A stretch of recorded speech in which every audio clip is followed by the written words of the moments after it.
Volunteers are working along the border of Italy and France to keep migrants from getting killed or injured by the cold and the mountains. The Alpine Mountain helpers arm themselves with hot tea and hand warmers. They believe that their own humanity would be lessened if they left pregnant women, children, and men young and old to struggle in the weather on their own. On both sides of the border in the Alps, the effort is based on humanist and humanitarian ideas. It is grounded in local traditions of not leaving people to face the weather alone. It started in 2016 when mountain workers would not ignore the migrants. The aid grew to hundreds of volunteers. They run migrant shelters, clothe those in need for the dangerous crossing, and go out into the mountains.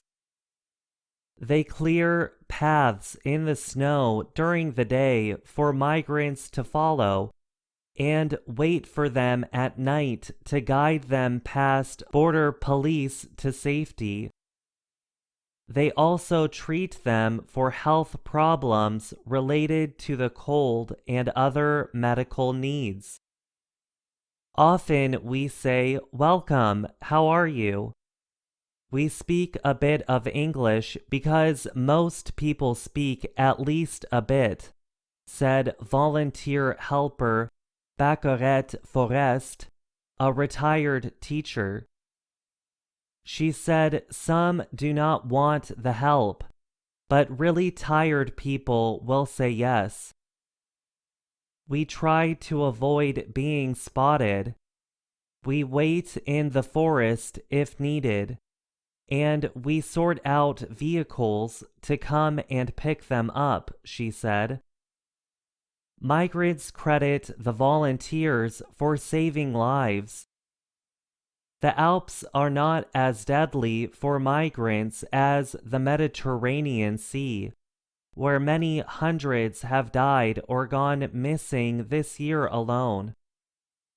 If not for them, we would have died of cold, said Ayman Gernon, 23, a Moroccan led to safety on a night when the temperature dropped to -15 Celsius.